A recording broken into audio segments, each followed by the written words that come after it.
चलिए बात अब सियासी खबरों की करते हैं। दिल्ली से बड़ी खबर, जहां बीजेपी राष्ट्रीय कार्यकारिणी की बैठक का आज दूसरा दिन है। आज भी आगामी विधानसभा चुनावों पर मंथन किया जाएगा। मध्य प्रदेश, छत्तीसगढ़ समेत जो चुनावी राज्य हैं उन राज्यों पर फोकस होगा, मंथन किया जाएगा। सीएम शिवराज समेत छत्तीसगढ़ के भी दिग्गज नेता शामिल होंगे। बता दें आपको, मध्य प्रदेश से मुख्यमंत्री, प्रदेश अध्यक्ष, इसके साथ ही छत्तीसगढ़ से प्रदेश अध्यक्ष अरुण साव, रमन सिंह, बीजेपी राष्ट्रीय उपाध्यक्ष रमन सिंह, नेता प्रतिपक्ष मौजूद रहेंगे। पीएम मोदी कार्यकारिणी के सदस्यों को आज संबोधित भी करेंगे। गृह मंत्री अमित शाह, पार्टी अध्यक्ष जेपी नड्डा इस बैठक में शामिल हुए हैं। साथ ही बीजेपी शासित राज्यों के मुख्यमंत्री आज भी मौजूद रहेंगे। तो बीजेपी की राष्ट्रीय कार्यकारिणी की बैठक दिल्ली में चल रही है। कल पहला दिन और बैठक से पहले प्रधानमंत्री नरेंद्र मोदी का एक मेगा रोड शो भी आयोजित किया गया। उसके बाद से इस बैठक की शुरुआत हुई। आज इस बैठक का दूसरा दिन है और फोकस 2023-2024 पर ही पार्टी का है। लेकिन खास बात यह है कि आज पीएम मोदी का संबोधन भी होगा। चलिए और भी ज्यादा बातचीत हम करेंगे, सीधे रुख करते हैं। सूरज शर्मा हमारे साथ लाइव जुड़े हुए हैं। सूरज, देखिए बैठक तो काफी महत्वपूर्ण है क्योंकि 2023 और 2024 का एजेंडा लेकर ही इस बैठक की रणनीति तय की जा रही है।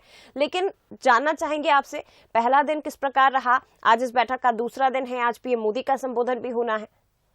देखिए, बिल्कुल 23 और 24 मिशन को लेकर भारतीय जनता पार्टी चल रही है। साथ यही कारण है कि राष्ट्रीय कार्यकारिणी की बैठक दिल्ली में आयोजित की गई। आज दूसरा दिन है। पहले दिन प्रधानमंत्री नरेंद्र मोदी ने एक रोड शो किया था और उसके बाद तमाम जो प्रदेश अध्यक्ष थे उन्होंने अपना ऑडिट भी दिया है किस तरीके से प्रदेश में, अलग अलग प्रदेशों में संगठन का कामकाज जारी है।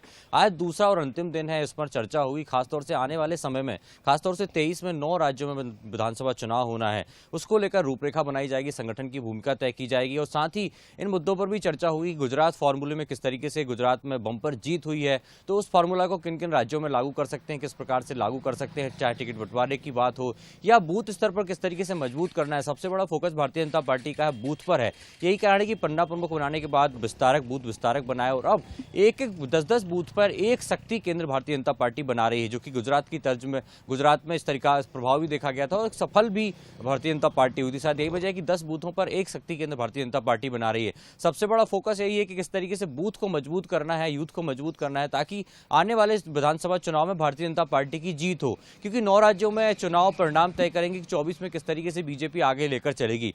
इसके साथ ही बात करें खासतौर से राष्ट्रीय अध्यक्ष जेपी नड्डा के कार्यकाल को भी बढ़ाया जा सकता है, उस पर भी आज औपचारिक घोषणा हो सकती है। तो प्रधानमंत्री नरेंद्र मोदी की बात करें, जो राष्ट्रीय अध्यक्ष जेपी नड्डा, केंद्रीय गृह मंत्री अमित शाह, रक्षा मंत्री राजनाथ सिंह सहित तमाम राज्यों के मुख्यमंत्री भारतीय जनता पार्टी के और प्रदेश अध्यक्ष इस बैठक में शामिल होंगे। साथ ही राष्ट्रीय कार्यकारिणी की समिति के सदस्य भी इस बैठक में आज शामिल होंगे और दिन भर मंथन के बाद प्रधानमंत्री शाम को प्रधानमंत्री नरेंद्र मोदी का एक संबोधन भी होगा। तो बहुत महत्वपूर्ण आज की बैठक मानी जा रही है क्योंकि कई राज्यों में जो प्रदेश अध्यक्ष है उनका कार्यकाल भी खत्म हो रहा है और राष्ट्रीय अध्यक्ष जेपी नड्डा का कार्यकाल भी खत्म हो रहा है। ऐसे इनके कार्यकाल के बढ़ाने की संभावना भी है। साथ ही 23-24 को लेकर क्या कुछ रणनीति बनाकर पार्टी को आगे बढ़ना है, ताकि 23 में 9 राज्यों में बीजेपी का झंडा फहरा है तो वहीं 24 में एक बार फिर बीजेपी की सरकार। कल जो बैठक हुई थी पहले दिन, उसमें तो हालांकि चर्चा हुई नहीं जेपी नड्डा के कार्यकाल बढ़ाने की, लेकिन क्या आज संभावना है कि इस पर चर्चा हो सकती है या आज कार्यकाल बढ़ाया जा सकता है?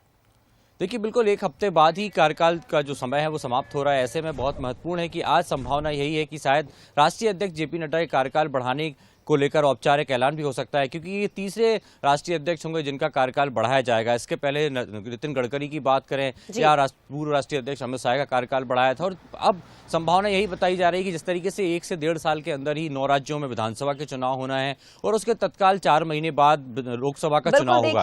लक्ष्य तो 2023 और 2024 को ही लेकर रखा गया है और इस बैठक में इसी पर चर्चा भी की जा रही है, रणनीति भी बनाई जा रही है। फिलहाल बने रहिएगा सूरज, आगे भी आपसे बात करेंगे। तो बता दें आपको कि 2023 में 9 राज्यों में चुनाव होने हैं, 2024 में लोकसभा चुनाव होने हैं और ऐसे में बीजेपी ने ये तैयारियां भी अब शुरू कर दी है और इसी कड़ी का हिस्सा है बीजेपी की राष्ट्रीय कार्यकारिणी की बैठक, जो कि दिल्ली में चल रही है।